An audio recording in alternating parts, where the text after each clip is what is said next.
Millions of people flock to amusement parks each year to experience the latest, greatest extreme thrill machines. I believe extreme rides are those amusement devices that really push the envelope of human creativity and imagination, that push you to the edge of danger but don't quite let you go there. Fueling this industry is the human need to challenge our bodies and minds. It really conjures up all of those emotions and feelings that really make you feel like you're out of control, but you know you're not out of control. It's heart-stopping, heart-pounding. When you ride it, you get that intense feeling and you just want to ride it like over and over and over again. To quench the insatiable human thirst for extreme rides, parks and ride designers must devise novel ways to deliver the ultimate thrill. The state of extreme rides today is the best it's ever been. You know, virtually the sky's the limit. They continue to get bigger, faster, wilder, scarier, more intense. They're pushing the envelope, pushing people's imaginations. So hold on tight as we take you over the edge to explore and experience the world's most thrilling extreme rides.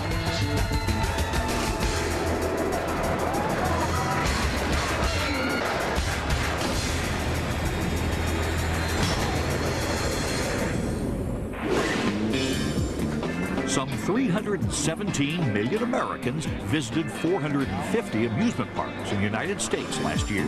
What they seek are fun and thrills. Thrill, fear, and fun. It's all the same. For someone who really likes rides, you know, you want to have the fun, and a lot of people, you can't have fun unless you have the fear.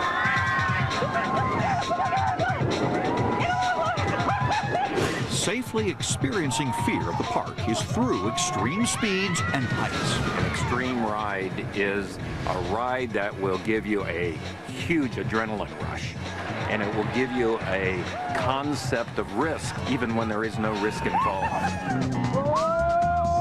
I think the popularity of extreme rides has certainly increased over the past several years, and we can see that because of the proliferation of extreme rides. The tall rides are getting taller and faster. The roller coasters are getting bigger and better.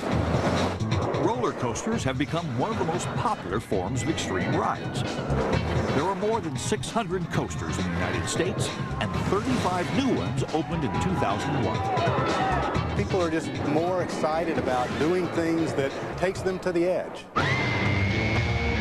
Before exploring the world's best extreme rides, here's a brief look at a few that debuted this past year.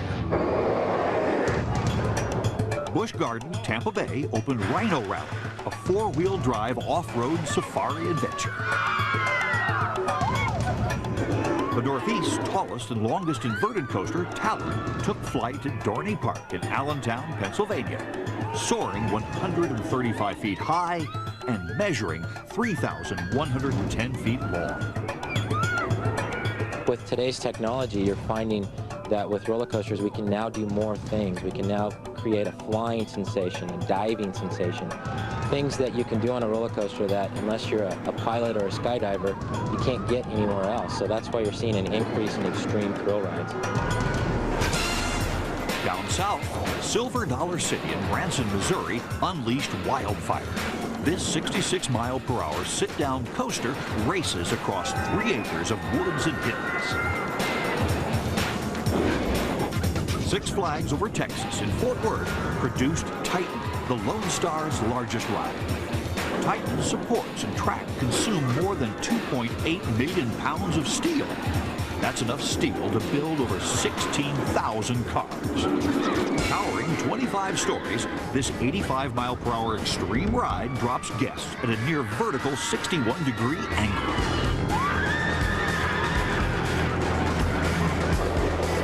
Not to be outdone, Six Flags Great Adventure in Jackson, New Jersey opened the East Coast's tallest and fastest traditional steel coaster. The 80-mile-per-hour Nitro offers open-air seats that lift riders 230 feet high.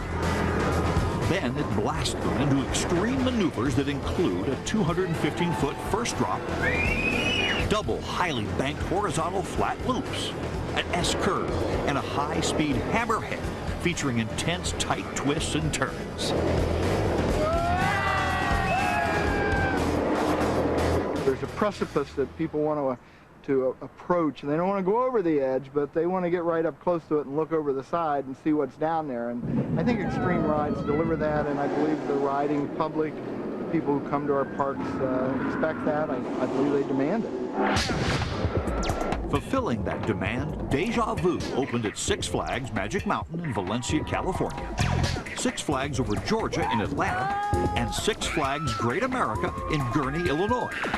DeJaVu is a suspended looping boomerang ride. You'll zip down 90 degrees through the station at 70 miles an hour, loop through a boomerang, a loop, back up on your back, 200 feet straight into the air. You feel like an astronaut as you're climbing this thing. It really takes roller coasters to another extreme because you truly get a forward and backward sensation, thus the name DeJaVu. Meanwhile, Six Flags Marine World in Vallejo, California, and Six Flags Great America in Illinois opened V2, Vertical Velocity. The shuttle coaster rockets riders from 0 to 70 miles per hour up 15-story towers.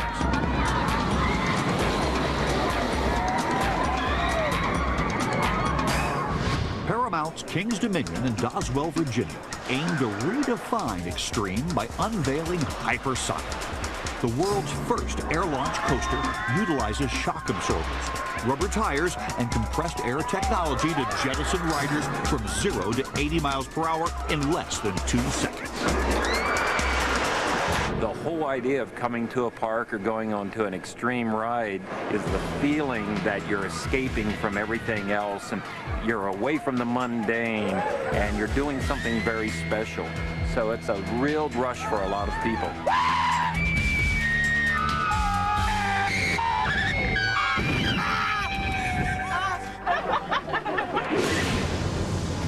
Now, let's journey to Mitchellville, Maryland to explore our first extreme ride, where a human flight machine streaks through the sky, soaring 115 feet high, along 3,340 feet of steel track, exceeding 50 miles per hour,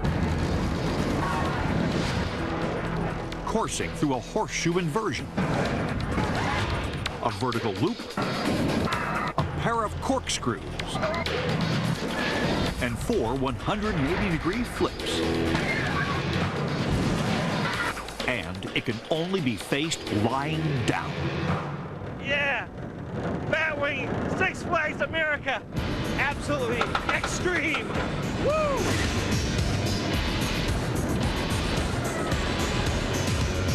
Batwing is located at Six Flags America near Washington, D.C. The park offers an assortment of scream machines to soar riders through the air, including 7 other wooden and steel coasters. In 2000, Paramount's Great America in Santa Clara, California opened Stealth, the world's first flying coaster. The following year, Six Flags America premiered the first flying coaster on the East Coast. Have you ever dreamed about flying? Have you ever dreamed about going really fast, high up in the sky, watching the ground just move below you? This is the ride for you. Batwing's popular appeal stems from 2 human desires. Man has always wanted to fly. And we've always tried skydiving, the sky coaster to some extent, an extreme ride, you're flying. But you really get the sense of flying on the Batwing. It's a flying coaster, you're laying there, you can put your hands out. The power of flight fulfills our other fantasy, flying through the sky like a superhero. Everyone, when they're growing up, will pretend at some point that they fly. And other coasters have attempted to really create that sensation, but the way you ride those in the seated position, it's close, but it's just not there. With this one, the way that you ride it, the sensations that you feel, I think it's the closest way to feel that you're actually a superhero and flying on your own. Batwing's superhero adventure begins as guests board the 24-seat train, sitting 4 abreast and facing backwards. Anticipation mounts as guests are securely detained by Batwing's unique harnesses. Flight commences with a stomach-churning 115-foot climb, lying on your back, head first and looking straight up into the blue sky. Right now we're at the highest point on Batwing, 115 feet in the air. This is the turning point where the riders take flight. At the crest, guests are inverted into a 180-degree twist, transforming extreme ride thrill seekers into high-flying heroes. Whoa! It's like almost a religious experience when you turn over.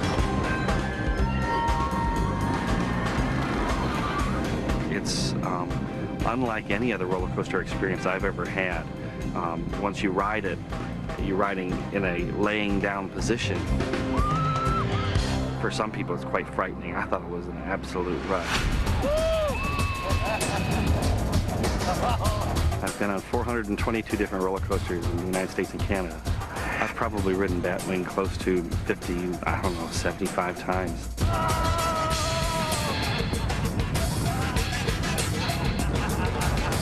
Batwing is the most intense roller coaster I've ever been on. Batwing's overhead track design offers flyers an unobstructed view, while gravity pulls them snugly against their harnesses as they literally fly through the air. I've always wanted to hang glide, but I'm kind of chicken about stuff like that and parachuting and stuff. I know roller coasters are safe, and it's a thrill to be able to have that hang gliding or flying experience and be on a roller coaster, strapped in nice and tight. So just how has Batwing made human flight possible? The minute you load into the ride vehicles, you'll notice this is not your traditional roller coaster car. The guest restraint system begins with a shoulder harness that was borrowed from Formula One racing. Once we lock the rider in, they no longer have control of the release mechanism here. It's monitored by the computer throughout the course of the ride. We then are able to take the vest and provide a snug fit to each guest independent body style, and the belts will lock down, provide a firm fit. The Netherlands-based ride manufacturer, Vekoma International, designed the flying coaster so that the harnesses would also strap riders in at the hips and shins. Then the restraints ratchet down for a customized fit. Next, these ride vehicles don't just roll out of the station. Like most coasters, we have the standard 3-wheel design, which allows the coaster to stay on the track in any position that we put it into. But we really changed from there compared to the other coasters. We start with the lineator, which is the electric motor and piston combination, which will raise and lower the guest carrier unit as it enters and leaves the stations. And while most coasters have sensors along the track to monitor the ride, Batwing's safety system is also built into the ride vehicles. On the back of the coaster, you can see the 2 junction boxes. We've taken the panel off one of them for you. We actually monitor the safety sensors on the attraction while the ride is in operation. This box contains 23 sensors, which are monitoring the safety systems for the 4 guests in this seat right here. The sensors are not only on the track and in the station and throughout the ride, but we have 88 sensors on each train, bringing a total of safety sensors on the ride to well over 300. This vehicle design securely and safely keeps riders on board during mid-flight, so flyers can even extend their hands freely forward. Because words can't truly describe or explain the extreme ride experience of Batwing, let's jump in, lean back, and take flight with Sam Marks. Oh my God, here we go! Yeah! Wow! This is incredible! Dropping down the first drop, up into the horseshoe, which is an almost inversion, dropping back down,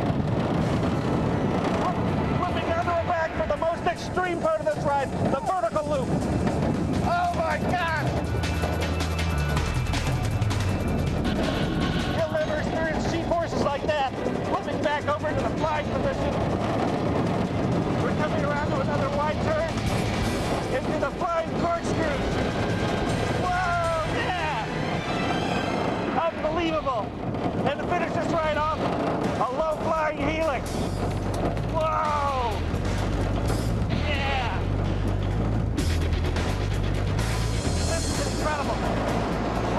into the brakes.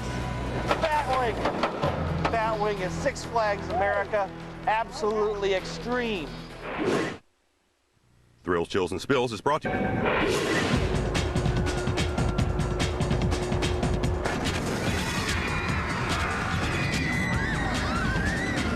I think acrophobia is an extreme ride because it's very fast. It's very frightening. It'll try your nerves, and that's what people pay for. People pay the ticket to be frightened, and you're going to be frightened, no doubt.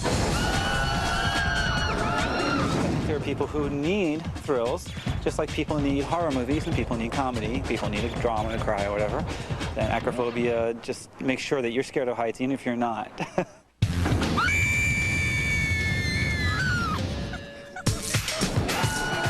If it's fear of heights you wish to confront, then fly on over to Six Flags over Georgia. This 250-acre extreme park has just raised the margin on novel ways to deliver extreme fright. And this particular margin stands 200 feet sky high. Acrophobia came about as a result of some folks getting together and saying, you know, we've pushed roller coasters almost as far as we can push them. Let's look at something a little different and see if we can find a new experience that can replicate the thrill of a roller coaster, but can do it in a different way. And thus, acrophobia was born. Located on the outskirts of Atlanta, Acrophobia is the first free-fall drop ride where riders don't just sit in seats. They stand with legs dangling free. The ride also doesn't take the traditional journey straight up. It spins riders 360 degrees so they can try to enjoy the breathtaking view. But what makes this ride unique among other drop rides is when you get to the top, you know you're going to drop, but as the seat comes a little forward a few degrees and up to 15 degrees, you know, most rides you drop and you go feet first, but here you're looking down, and that can be scary. When you're 200 feet in the air and looking straight down 200 feet, it feels like you're 1,000 feet in the air. You're sitting there for what seems like an eternity, waiting on this thing to drop, looking at the ground 200 feet below you, wondering if it's ever going to drop. I think it's that pause, that long pause that gets people because they don't know when it's going to happen. I'm scared. And I can tell you there's no sensation like looking straight at that ground 200 feet in the air and watch that come up to you in less than a second.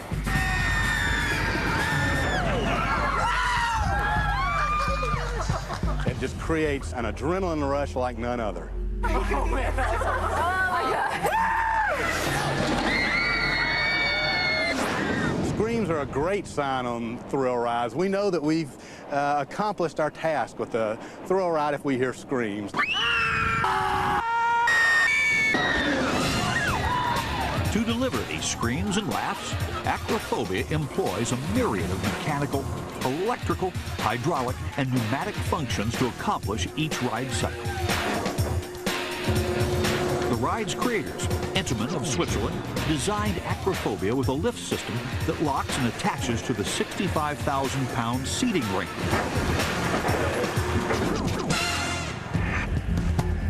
Shoulder harnesses keep riders safely in their seats. Then, 4 AC drive motors rotate the 30-passenger ring as it ascends 200 feet. Acrophobia does a 360-degree rotation. Guide wheels such as these are what maintains the stability of the ride as it's in a rotation cycle.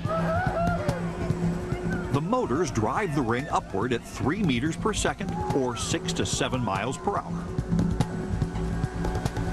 After the passenger ring reaches the top of the ride, the computer gives a signal to the pneumatic cylinder here that creates the 15-degree tilt. The lift system holds riders at the top. And if you can manage to think clearly enough to count, you'll notice you're suspended over Atlanta for 20 seconds. Then the hook release activates, and now gravity takes control. Passengers plummet toward the earth, experiencing pure free fall at 58 miles per hour. The only thing stopping them from hitting Earth? Well, it's the basic magnet principle where you have eddy current, where you have the north and south poles. And what this does, we have a series of magnets that goes through these brake fins. Intamin designed a magnetic braking system. Brake fins lining the base of the tower are composed of a mixture of steel and copper. The magnets in the rider's braking system are naturally repelled by the copper element. The actual brake fins, what changes the braking action of the passenger vehicle is the increased amount of copper that's added to the steel material. As you come down, that increase of copper keeps increasing, which in turn gives you the slower and slower speed of the passenger vehicle. It gives to a nice soft stop.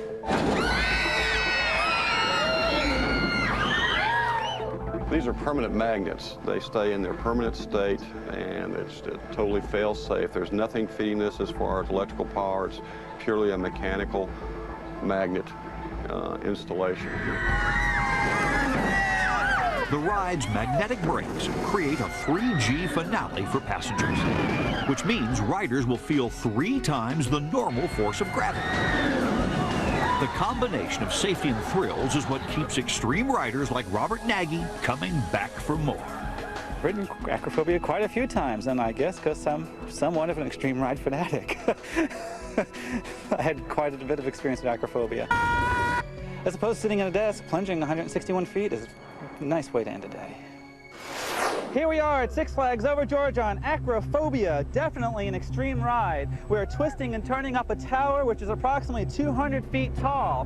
When we get to the top, we're going to angle out even further so we can see the ground coming, and we're going to drop at 61 miles per hour, 161 feet. The horizon is beautiful from up here, but this is definitely a scary and a very extreme ride. And it's a very freaky experience, and here we go. It's going to be an amazing, amazing journey, and I'm scared. And what a wonderful view you got from up here before you put to the end! Ah! Oh my God. Definitely an extreme thrill ride.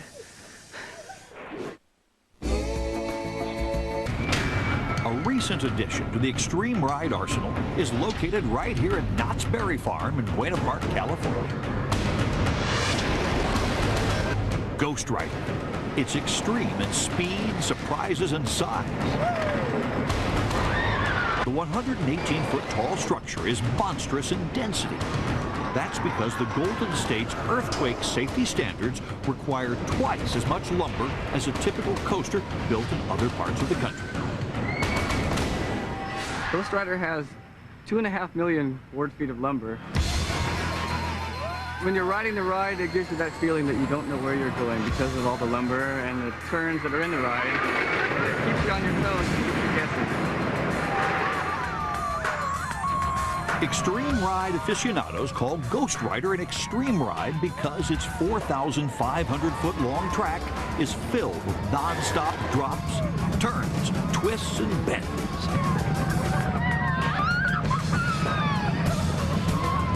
Ghost Rider is an extreme wooden roller coaster. It starts out with a 108-foot drop. Right into a sharp left turn, back over a hill again, almost as high, back down another drop, and over a sharp banking left turn. This turn drops out back into the structure where you don't have a real good perspective of where you're going, so it's kind of a surprise where you end up. Come back out of that into a sharp right turn and go back above the station. And from there, you drop back out from above the station and do practically the whole thing over again, with the speed maintained pretty much throughout the whole ride.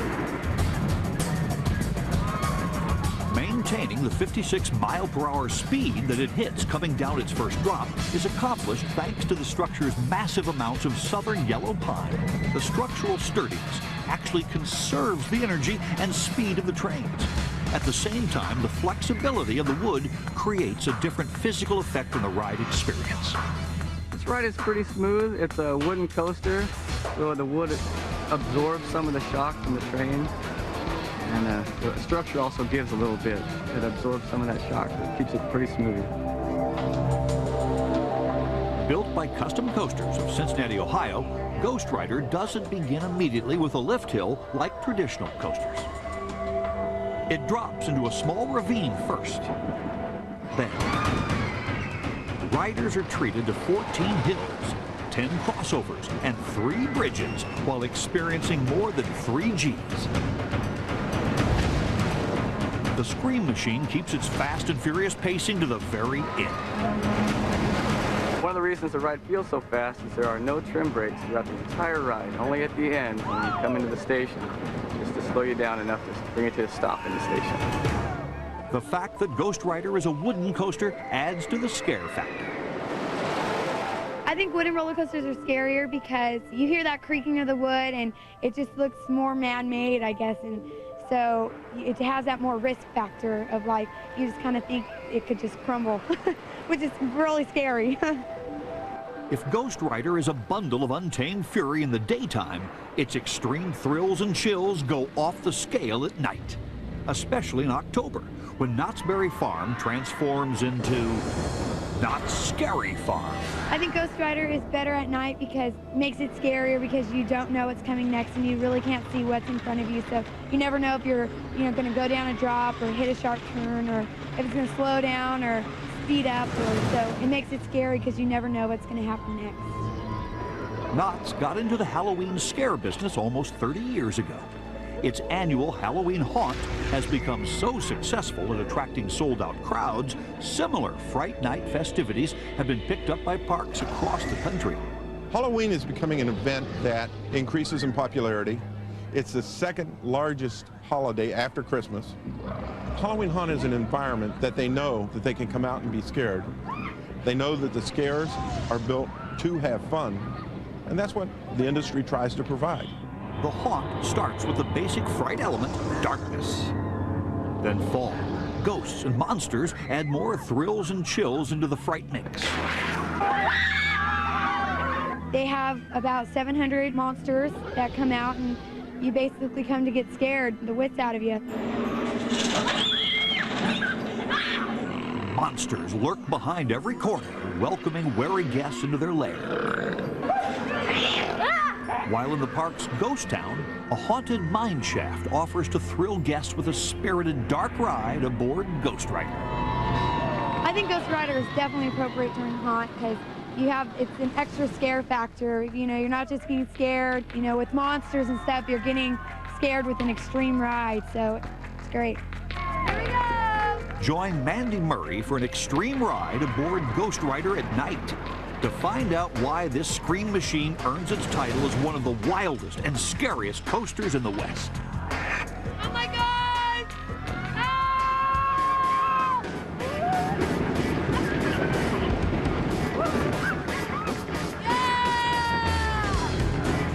Ghost Rider reaches the maximum speed limit of 55 miles an hour, but for some reason, it feels a lot faster than that.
Haunting of another sort is occurring near Pittsburgh, Pennsylvania, at Kennywood.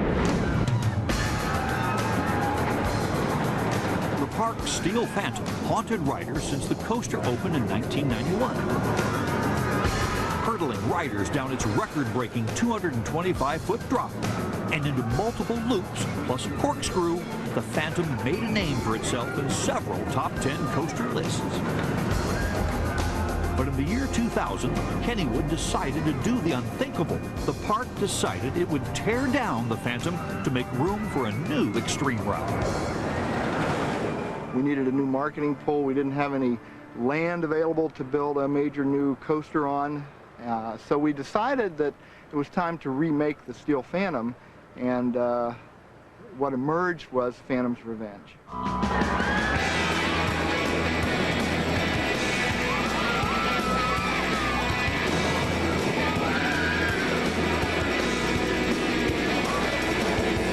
When I'm riding this ride, I feel like I'm flying. You're going so fast down those hills. You can't help but feel the air in your face.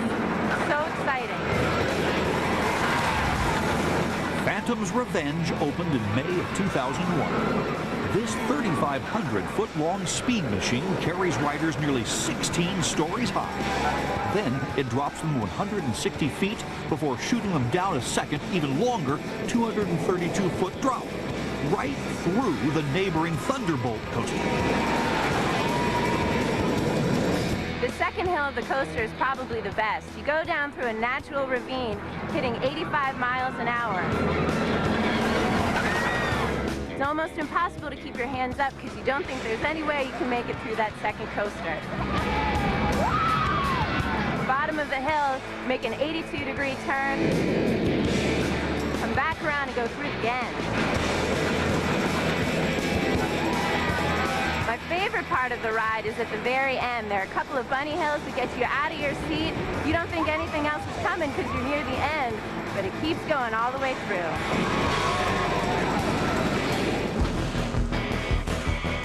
In the fall of 2000, the transformation of the Phantom began.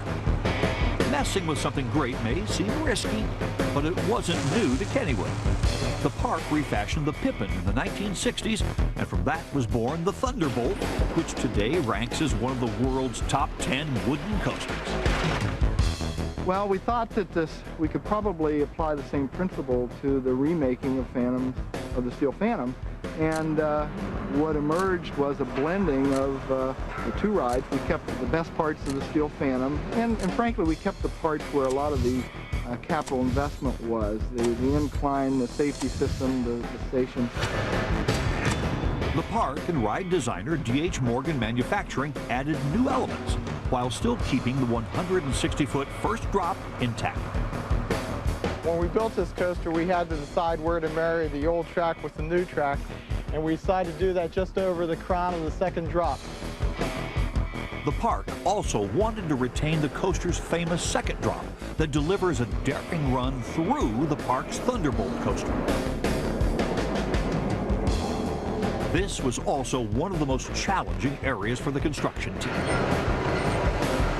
Set in a ravine, parts of the Thunderbolt and hillside had to be pulled out, then rebuilt. We decided to take out the inversions of the Steel Phantom, which we felt would increase ridership if we did that. Without loops, the Phantom's new hypercoaster design ensures more riders will not get intimidated or motion sick, so they can extreme ride over and over again. It also lost the need for over-the-shoulder restraints, so all new trains were installed. The ride's conclusion includes a helix that delivers 3.5 gravitational forces. Did we get any feedback when we announced that the Steel Phantom was coming out? We got tons of feedback. We got emails, we got phone calls, we got hate mail, we got tons of letters saying, how can you do this? How in the world can you take out the Steel Phantom, a top 10 coaster? But you know what, we stayed the course, and our plan was good, and what emerged was a great roller coaster.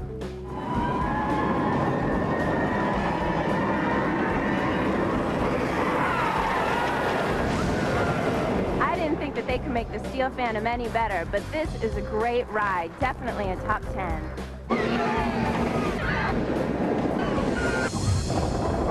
Here we go, first drop. Oh my God.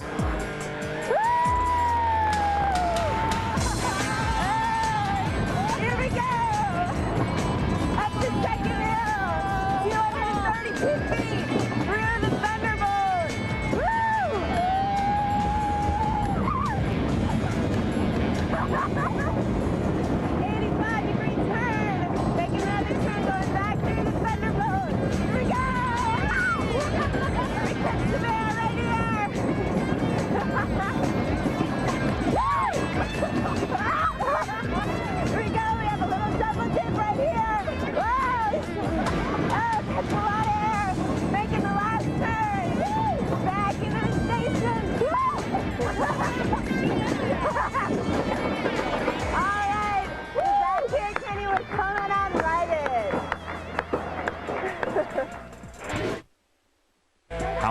will extreme rides go?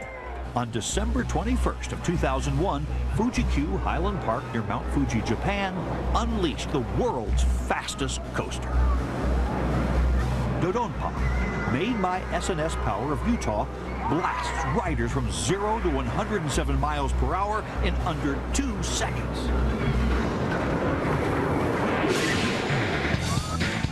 5,000 miles across the Pacific, in Valencia, California, Six Flags Magic Mountain broke in the year 2002 by offering a revolutionary coaster, unlike anything else on the planet.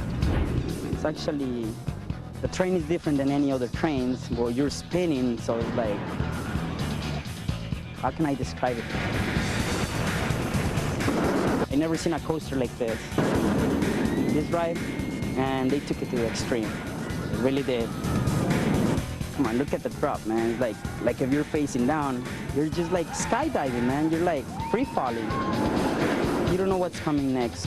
Because sometimes you're like spinning backwards or forwards, 360 degrees. Like, and then the speed, man, it goes fast. And you feel the rush.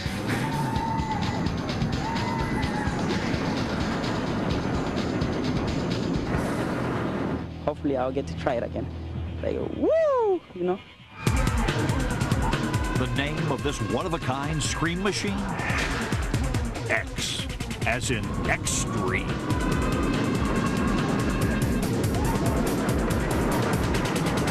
X is the first of its kind, fourth dimensional roller coaster, meaning for the first time ever, riders are going to sit on the outside of the track as opposed to above or below.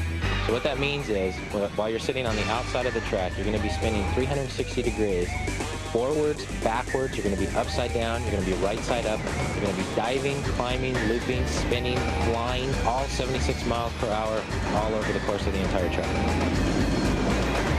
From a business standpoint, the X coaster is where thrill rides and extreme rides are going to be going in the future.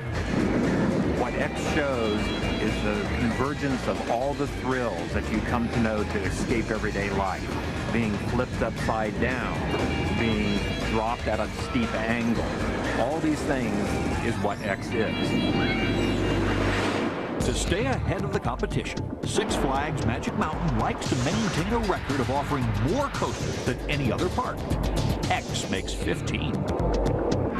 We were the first park to introduce a coaster that traveled 100 miles per hour in Superman the Escape. And now we're the first park to introduce a coaster where you can sit on the outside of the coaster track. I think X is truly a glimpse into the future. I think it's a ride that's revolutionary and way ahead of its time. Six Flags Magic Mountain hired Aerodynamics of Utah to engineer a new thrill ride that would push current coaster concepts to their extreme edge. For instance, previous to X, coasters like these wild mouse types spun riders 360 degrees laterally. But X became the first to rotate 360 degrees forward and backwards. Such complex acrobatic maneuvers through 3,600 feet of twisted track are accomplished thanks to a totally unique 20-foot wide vehicle design. The way we accomplished turning the seats on this ride is another big point of difference between X and any other roller coaster in the world. You can see that we have 4 rails on this roller coaster. Every other roller coaster in the world only has 2. The yellow rails are just like any other ride in the world. It's what supports the vehicle and allows it to travel along the track. What's different are the purple rails. The purple rails we call the X rails, and they control the rotation of the seat. Spatial variances between the purple rail and the yellow rail trigger the seat to spin. This assembly right here is called the X-Rail Carrier. The X-Rail Carrier is a set of wheels that's attached to a gear rack. And as this space opens up, the X assembly moves up and down, forcing this entire gear rack to move up and down within the chassis. The spinning of that chassis gear allows the entire seat to move forwards and backwards 360 degrees. A misperception on this ride is that the seats spin randomly as it goes throughout the ride, and that's not the case. They are only moved from one position forward or back as we vary the position of the X-rail to the yellow rails.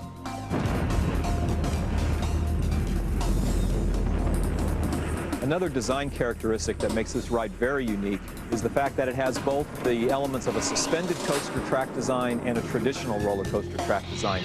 You can see over here, the vehicle will ride on top of the track like a normal roller coaster. And then behind me over here, you can see where the train is suspended underneath like a suspended coaster. And you don't see that. You either have a coaster that's all suspended or all traditional, but you don't see them mixing both of those elements within the same ride out on the course of the ride. You're never going to find this many coaster elements packed into one ride, into a 2.5-minute thrill.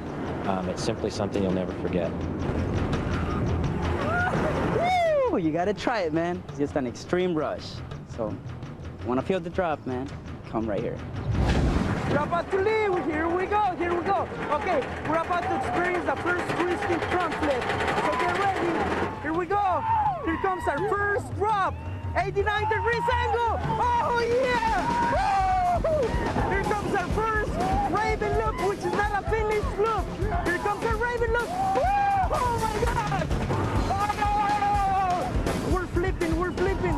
Oh my gosh! I can't believe this. Woo! Wow, 76 miles per hour. Can you believe this? Oh my gosh, here comes our first backflip. Our first backflip. Here we go. Whoa. Whoa. Oh my God. Our second Raven loop. Here we go. Whoa. Our next backflip. Here is our backflip. Woo-hoo-hoo. Wow, ride is over now. What an experience, man. This is an extreme ride located here at Six Flags Magic Mountain in Valencia, California. Woo! Woo! For 2002, X just marks the beginning of the latest battle among parks to introduce the next best extreme machine. Here's a preview of what's opening this year. Paramount's Kings Island in Cincinnati, Ohio, produces Tomb Raider, an interactive adventure ride based on the popular interactive computer game and feature film. Interactivity is also the key attraction behind Hershey Park's new roller soaker. Riders can drop 16 gallons of water on unsuspecting guests in line below, and the guests can retaliate by aiming massive water cannons back at the riders.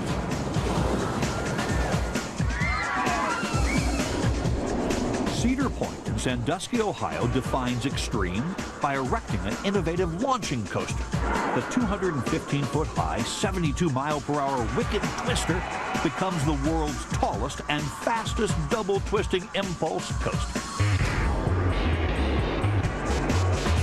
Batman Dark Knight at Six Flags New England is a floorless coaster. Riders seated on flying chairs rock at 55 miles per hour through a powerful series of loops, turns, and twists. 7 inversions in all. Meanwhile, Six Flags over Georgia in Atlanta unveils their version of the flying coaster, Superman Ultimate Flight. Future of extreme rides? It's a good question. I think each year we continue to raise the bar. The standard gets higher. People are riding public, I guess, expect more from us. They want more thrills, more intensity. The future of extreme rides is extremely good because, thankfully, once some people conquer one extreme ride, they're going to want to go on to something else. So there's always going to be a need for engineers to develop new and even more extreme rides. And as long as there's something else to go on to, the future of extreme rides is very, very good.